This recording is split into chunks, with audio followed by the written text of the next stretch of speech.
नमस्कार, हूँ टीवी देख रहे हैं आप। मैं हूं आपके साथ विशाल गर्ग। खबरों की शुरुआत करेंगे बड़ी खबर से। राज्य के 6 राजनीतिक दलों की मान्यताएं समाप्त, 11 अन्य दलों को आयोग ने थमाया नोटिस।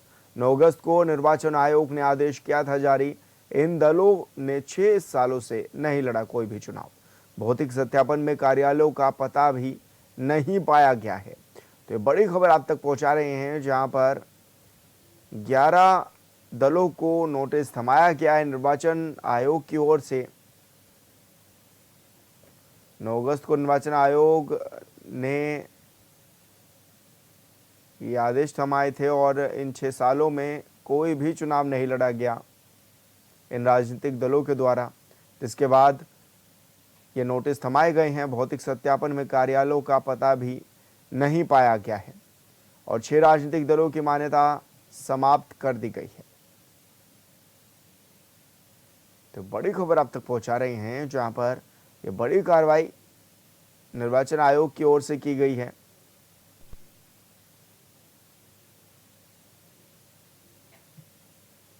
तो 9 अगस्त को निर्वाचन आयोग ने आदेश जारी किया था। इस दौरान ये बड़ी कार्रवाई देखने को मिली है, जहां पर 6 दलों की मान्यता जो है वो समाप्त कर दी गई। हालांकि बताया जा रहा है कि 6 सालों से इन्होंने कोई चुनाव नहीं लड़े और ये भी बताया जा रहा है कि 11 अन्य दलों को आयोग ने नोटिस भी थमा दिया है।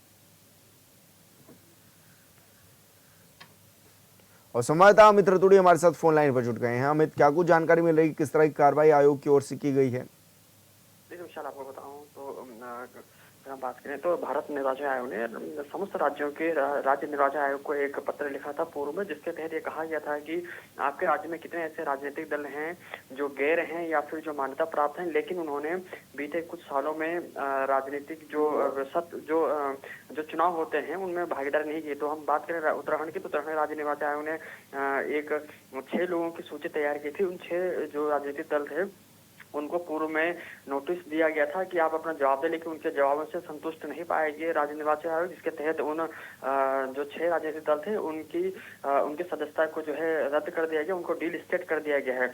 वहीं दूसरी तरफ अगर हम बात करें तो उसके पश्चात कल राज्य निर्वाचन आयोग ने 11 अन्य दलों को भी नोटिस दिया है और उनको 30 दिन का समय दिया है। और समय इसलिए दिया गया है कि आप उन राजनीतिक दलों को समय इसलिए दिया है कि आप ये बताएं कि पिछले 6 सालों के दरमियान यानी 2019 से लेकर अभी तक आपने किन किन चुनाव में, चूंकि इतने चुनाव हो चुके हैं, विधानसभा का, लोकसभा का, निगम का, पंचायत चुनाव हो चुके हैं, लेकिन आपने भागीदारी क्यों नहीं की। इन्हीं चीजों का जवाब उनसे मांगा गया है और उसके पश्चात अगर इस जवाब से अगर राज्य निर्वाचन आयोग संतुष्ट नहीं होता तो उनकी सदस्यता को भी रद्द किया जाएगा। तो देखा जाए तो कहीं ना कहीं पारदर्शिता लाने के लिए राज्य निर्वाचन आयोग की तरफ से पारदर्शिता लाने के लिए चुनाव में इस चीज पर काम किया जा रहा है विशाल।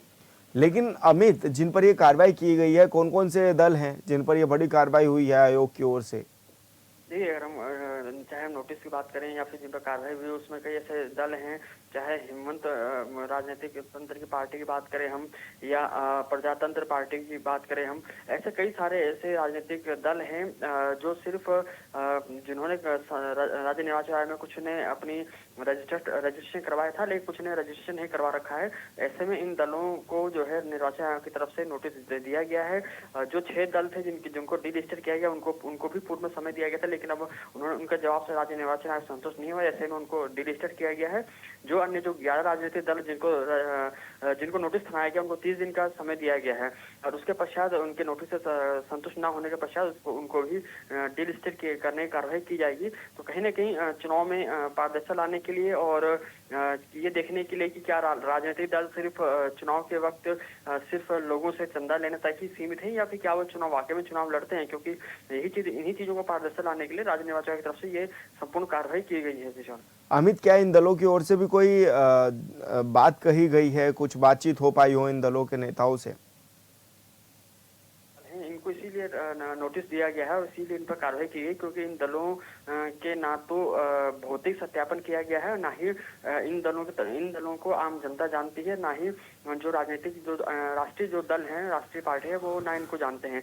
ये दलों को निर्वाचन आयोग ने जब भौतिक सत्यापन किया तो ये पाया कि ये दल जो हैं, जो बने हैं, पार्टियां जो बनी हैं, ये सिर्फ चुनाव के टाइम पे सिर्फ लोगों से, आम जनता से सिर्फ चंदा लेने के नाम पर ये सिर्फ एक तरह से चंदा लेते थे और उसके पश्चात ये चुनाव में भागीदारी नहीं करते थे, जिसके कारण कहीं ना कहीं लोगों के बीच भ्रम की स्थिति भी पैदा करते थे। ऐसे में ही इन्हीं कारणों को देखते हुए राज्य निर्वाचन आयोग की तरफ से इनको नोटिस दिया गया है। विशाल। बिल्कुल अमित, बहुत शुक्रिया आपका तमाम जानकारी साझा करने के लिए।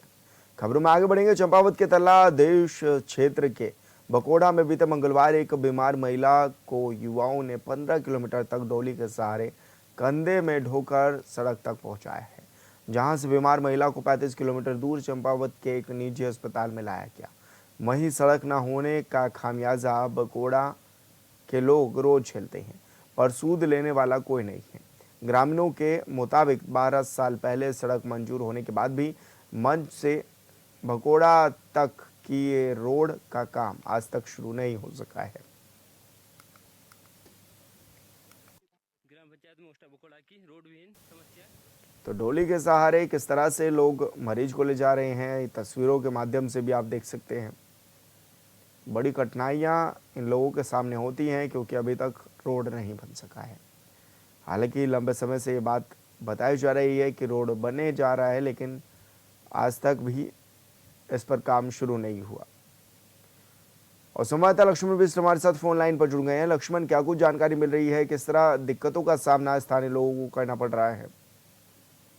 जी, मैं बताना चाहूंगा, काफी ज्यादा दिक्कतें लोगों को जो है सड़क ना होने से करना पड़ रहा है। सीमांत क्षेत्र है चंपावत जिले के और चंपावत विधानसभा का ये मंचतामनी क्षेत्र है सीमांत, तो जहाँ ग्रामीण लंबे समय से सड़क की मांग कर रहे हैं। लगभग ग्रामीणों को शिक्षा और चिकित्सा के लिए जो है, जो बच्चे हैं और ग्रामीण है, कम से कम 15 किलोमीटर की पैदल यात्रा जो इन ग्रामीणों को करनी पड़ती है। तो आप समझ ही सकते हैं कि कितनी ज्यादा दिक्कतों का सामना ग्रामीणों को करना पड़ रहा है। कल भी जो एक बुजुर्ग महिला बीमार हो गई थी, तो जो है उनको अस्पताल लाने के लिए ग्रामीणों को एक डंडे में चद्दर बांध के उन महिला को उसमें डाल के जो है 15 किलोमीटर जो वहाँ के युवा हैं पैदल चलकर मंच तक लेके आए, सड़क मार्ग तक, और वहाँ से 35 किलोमीटर दूर फिर वाहन के जरिए चंपावत अस्पताल उस महिला को जो पहुंचाया गया है। तो काफी दिक्कतों का सामना सीमांत क्षेत्र के बकोड़ा ग्राम सभा के ग्रामीणों को करना पड़ रहा है। जी, लेकिन लक्ष्मण, ये कहा जा रहा है कि काफी समय पहले रोड बननी थी और आज तक नहीं बन सकी, इसके पीछे की क्या वजह है?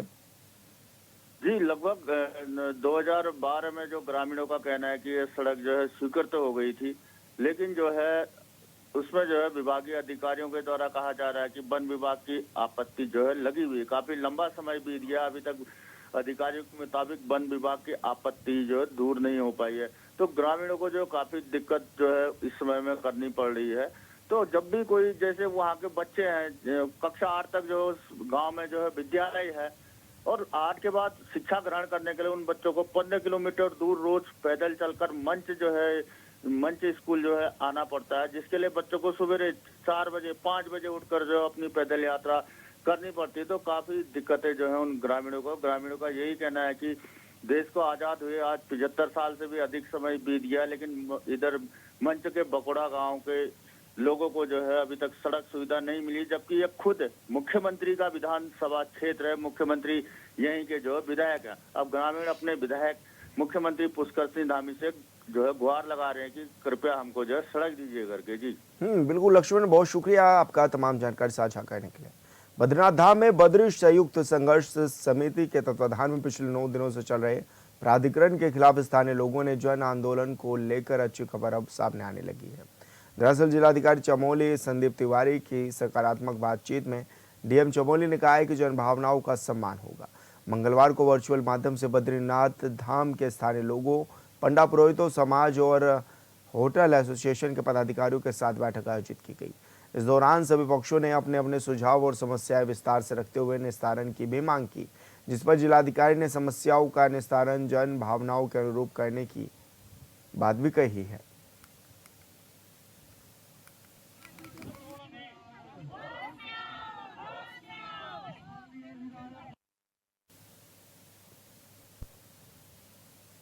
तो ये बड़ी खबर आप तक पहुंचा रहे हैं, जहां पर 9 दिनों से आंदोलन लगातार जारी है और बद्रीनाथ के पंडा समाज हो या फिर व्यापारी हो, वो रोष में नजर आ रहे थे। हालांकि डीएम चमोली ने अब उनसे बातचीत भी की, जो कि बताया जा रहा है कि काफ़ी सकारात्मक ये बातचीत भी रही है। हालांकि उन्होंने अपने कई सूत्रों मांगों को लेकर ज्ञापन भी सौंपा था, जिस पर चर्चा भी की गई है।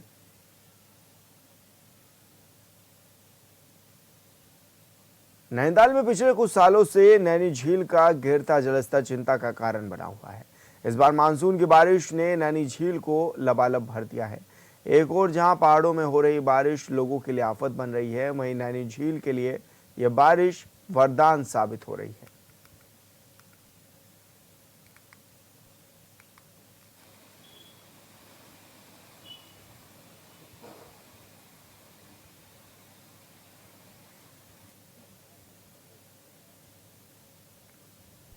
उत्तराखंड हाईकोर्ट ने राज्य सरकार के द्वारा जिला पंचायतों के अध्यक्ष पद का आरक्षण नियमावली तहत न किए जाने के मामले में आज भी ऊधम सिंह नगर के जिला पंचायत के अध्यक्ष पद के उम्मीदवार जितेंद्र शर्मा की याचिका पर सुनवाई की है। मामले की सुनवाई के बाद कोर्ट की खंडपीठ ने आदेश पारित करते हुए कहा है कि चुनाव की समस्त प्रक्रिया जारी रहेगी, लेकिन ऊधम सिंह नगर जिले का चुनाव परिणाम घोषित नहीं होगा, जो याचिका के निर्णय के अधीन रहेगा। मामले की सुनवाई के लिए कोर्ट ने 27 अगस्त की तारीख भी तय की है।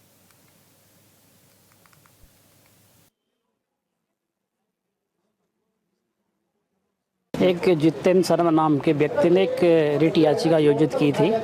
उनका कहना था कि उत्तराखंड में जो 2011 की जनगणना है उसके अनुसार सबसे अधिक ओबीसी की जो जनसंख्या है वो हरिद्वार जिले की है, दूसरे नंबर में उत्तरकाशी की है, तीसरे नंबर में ऊधम सिंह नगर जिले की है।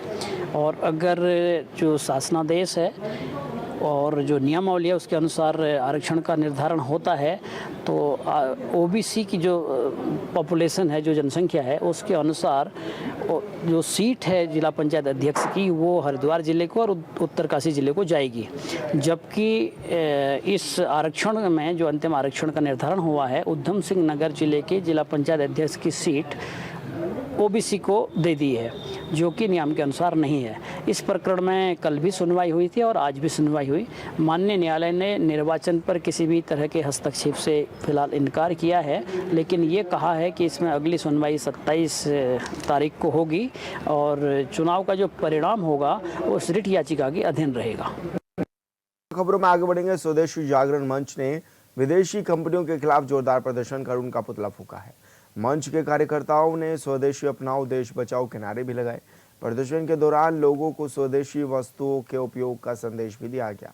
कार्यक्रम में वक्ताओं ने कहा है कि स्वदेशी वस्तुओं के उपयोग से न केवल स्थानीय उद्योग को बल मिलेगा, बल्कि रोजगार सृजन में भी बढ़ोतरी होगी।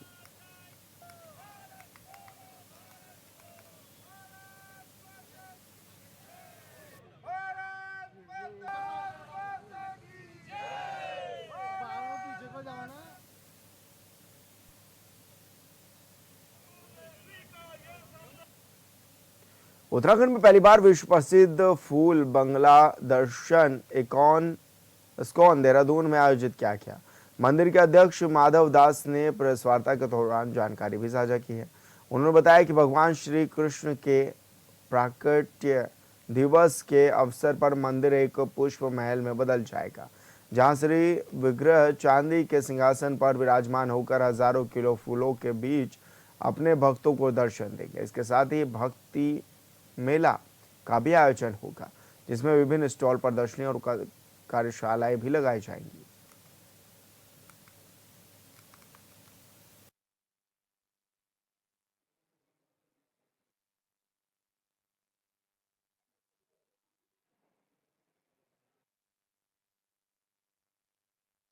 बार का जो जन्माष्टमी उत्सव है अंतर्राष्ट्रीय कृष्ण भावनामृत इस्कॉन की तरफ से बहुत ही अलग बनाया जाएगा, क्योंकि जैसे आप जानते हैं इस साल विश्व भर में युद्ध हो रहे हैं, तरह तरह की प्राकृतिक आपदाएं हैं।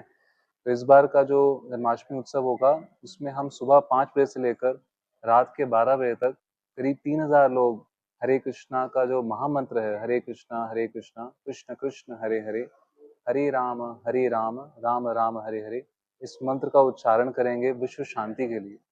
तो हमारा ऐसा मानना है कि जन्माष्टमी के दिन अगर 3000 लोग मिलकर पूरे विश्व के लिए, हमारे उत्तराखंड के लिए प्रार्थना करेंगे तो इससे बहुत बहुत बदलाव आएगा। दूसरा, इस जन्माष्टमी में करीब 20,000 लोगों को महाप्रसाद बांटा जाएगा इस्कॉन देहरादून मोथरावाला के सेंटर पे, और रात को करीब 3000 लोगों के लिए महाभोज होगा। सुबह 5 बजे से लेकर 12 बजे तक तरह तरह की कल्चरल प्रोग्राम्स, प्रस्तुतियां होंगी। गोटी पुआ जो एक उड़ीसा की बहुत फेमस डांस फॉर्म है, उसके बहुत ही प्रसिद्ध डांस ग्रुप यहाँ पे आएगा देहरादून में। चंपावत ब्लॉक में बीजेपी के ब्लॉक प्रमुख, ज्येष्ठ प्रमुख और कनिष्ठ प्रमुखों का निर्विरोध निर्वाचन हो गया है। यहां पर बीजेपी अधिकृत प्रत्याशी अंचला मेहरा निर्विरोध ब्लॉक प्रमुख निर्वाचित हुई हैं। ब्लॉक प्रमुख निर्वाचित होने के बाद आज सभी बीजेपी कार्यकर्ताओं ने ब्लॉक के मुख्यालय से होते हुए मुख्य बाजार में जीआईसी चौक तक ढोल नगाड़ों के साथ एक भव्य विजय जुलूस भी निकाला है।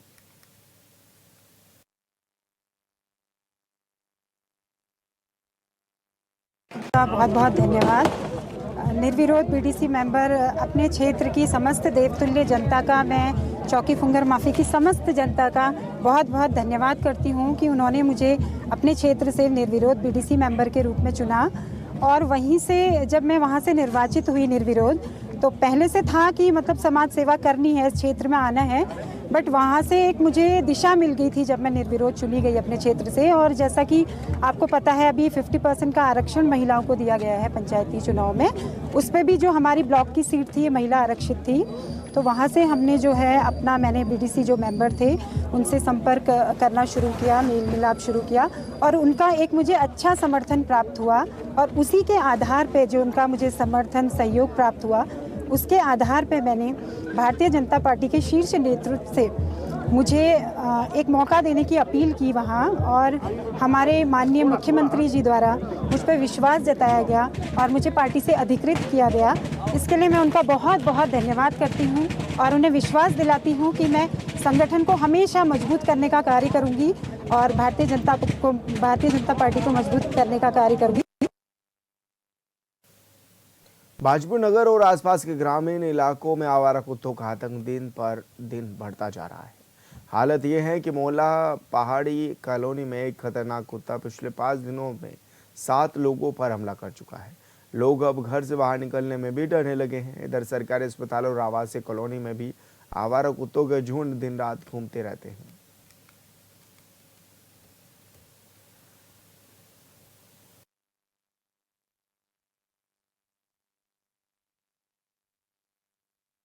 जैसा कि अभी आपके द्वारा अवगत कराया गया है कि कुत्तों का आतंक हो रहा है, मैंने तत्काल ईओ साहब को निर्देशित किया गया है कि इसमें आवश्यक कार्यवाही करें। इसके अतिरिक्त सीएमएस साहब से भी इसमें बात की जाएगी कि इसका जो भी उचित समाधान हो सकता है तत्काल प्रभाव से वो कराया जाएगा।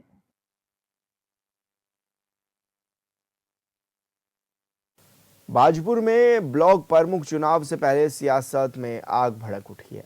कांग्रेस प्रत्याशी सुखविंदर कौर औलख के समर्थन में खुले मैदान में उतरे नगरपालिका अध्यक्ष गुरजीत सिंह गित्ते ने सत्ता के दबाव में काम कर रहे प्रशासन और पुलिस पर धमाकेदार आरोप लगाए हैं। गुरजीत सिंह ने खुले मंच से चुनौती देते हुए कहा है कि ब्लॉक प्रमुख की वोटिंग पूरी तरह निष्पक्ष और कैमरों की पैनी नजर में होनी चाहिए थी, वरना जनता सड़कों पर उतरकर इसका हिसाब भी लेगी।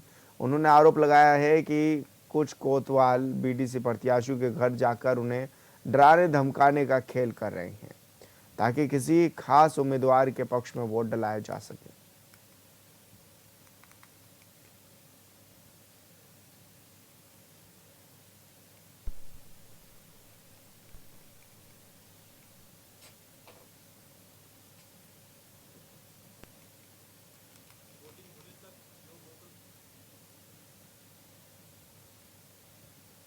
अपने सभासद लोगों को भी, मैं कांग्रेस सभासदों को भी बुलाया है और जो वरिष्ठ हमारे लोग हैं कुछ कांग्रेस के कार्यकर्ता, हमने उन्हें भी बुलाया है। ये है कि पार्टी हाईकमान ने जो है सुखमन कौर को प्रत्याशी बनाया, सुखमन कौर भुल्लर को, जो जोरावर सिंह भुल्लर की वाइफ है, पत्नी है, और हमारे दीनदयाल भुल्लर जी जो 3 बार ब्लॉक प्रमुख रहे, उनकी पुत्र वधू है, तो उसको प्रत्याशी बनाया है कांग्रेस ने, क्योंकि कांग्रेस का पुराना वो परिवार है और कई दशकों से कांग्रेस के साथ है। तो हमारा यही है कि हमारी मांग शासन और प्रशासन से है कि कोई भी धांधलीबाजी इसके अंदर ना की जाए। और हमारी मांग यह है कि कैमरों की निगरानी में ये पूरा चुनाव होना चाहिए। ब्लॉक गेट से लेके जहां तक वोटिंग होनी है वहां तक कैमरे लगे होने चाहिए और कैमरे की निगरानी में होना चाहिए। हमने देखा कि चंडीगढ़ में भी वोटों की चोरी हुई, लोकतंत्र की चोरी हुई और भाजपा ने अपना मेयर बना लिया। तो ऐसा नहीं होना चाहिए। अगर ऐसा होता है, प्रशासन, हमने देखा है कुछ कोतवाल हायर कर रखे हैं जो लोगों को घर पे जा रहे हैं, बीडीसी को धमका रहे हैं, उनके परिवार को धमका रहे हैं। प्रशासन ने पूरा लगा हुआ है इस काम में। अगर ऐसा होता है तो 14 तारीख को हम लोग पुरजोर विरोध करेंगे और पुरजोर विरोध भी नहीं करेंगे, ऐसा प्रमाण देंगे कि हो सकता है उत्तराखंड में किसी ने ना जाओ। उत्तराखंड के उत्तरकाशी में 5 अगस्त को धराली और हरसिल में बादल फट गया था, जिसकी वजह से भारी नुकसान हुआ था। पहाड़ से पानी के साथ आए मलबे में धराली को पूरी तरह से बर्बाद कर दिया गया था। 6 अगस्त को पौड़ी के सेंजी गांव में बादल फट गया, जिसकी वजह से गांव के कई मकान पूरी तरह से बर्बाद हो गए। और अब प्रदेश में लगातार बारिश हो रही है, जिसकी वजह से प्रदेश की ज़्यादातर नदियाँ उफान पर हैं। कुछ इलाकों की स्थिति तो ये है कि उफनती नदियाँ सब कुछ बहाकर साथ ले जा रही हैं। लिहाजा राज्य के सीएम पुष्कर सिंह धामी ने अधिकारियों की जवाबदेही तय करते हुए नदी नालों किनारे किसी भी तरह के निर्माण पर रोक लगा दी गई है।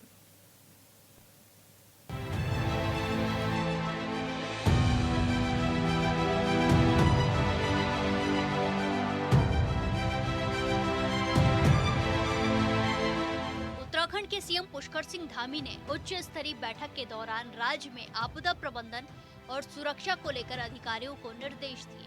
मुख्यमंत्री ने कहा कि प्रदेश के पर्वतीय क्षेत्रों में भूस्खलन, हिमस्खलन और अन्य प्राकृतिक आपदाओं की दृष्टि से संवेदनशील स्थलों को तत्काल चिन्हित किया जाए, जिससे संभावित खतरे से पहले ही सतर्कता बरती जा सके। उन्होंने स्पष्ट निर्देश दिए हैं कि इन चिन्हित संवेदनशील स्थलों पर किसी भी प्रकार की नई बसावट या नए निर्माण कार्य की अनुमति नहीं दी जाएगी। देखिए, प्रदेश सरकार की पहली प्राथमिकता है लोगों की जान माल की सुरक्षा करना और लोगों को सुरक्षित स्थानों पर भेजना। और जिस तरीके से आपदा का मंजर अभी हमने उत्तरकाशी में देखा है, उसको लेकर के माननीय मुख्यमंत्री जी बिल्कुल सख्त रुख अपनाए हुए हैं। और संवेदनशील जो हमारे क्षेत्र हैं जहां पर इस तरह की घटनाएं घट सकती हैं, उनमें अगर कहीं कोई नए निर्माण चल रहे हो तो जिला अधिकारियों को भी माननीय मुख्यमंत्री जी ने सख्त निर्देश दिए हैं कि इनको रोकने का काम करें। कोई नया निर्माण नहीं होना चाहिए, क्योंकि प्रदेश के एक एक जनमानस की, चाहे वो मैदानी क्षेत्र का हो और चाहे पहाड़ी क्षेत्र का हो, जिस तरीके से भूस्खलन हो रहा है या गाढ़ गधेरे आ रहे हैं या मलबा आ रहा है और उसकी वजह से लोगों को परेशानी हो रही है, क्योंकि नदियों के किनारे, नालों के किनारे जो लोग बसे हैं उनकी सुरक्षा का जिम्मेदारी भी सरकार की है। और इसीलिए बार बार सरकार ने कहा है कि कोई भी अतिक्रमण बर्दाश्त नहीं किया जाएगा और इस तरह के अतिक्रमण जहां पर भी कहीं कोई नए निर्माण हो रहे हैं तो उन पर सख्ताई से पालन करने का कार्य करें जिला अधिकारी, ये माननीय मुख्यमंत्री जी ने कहा है। मुख्यमंत्री धामी ने अपने आदेश में कहा है कि प्रदेश के प्राकृतिक जल स्रोतों,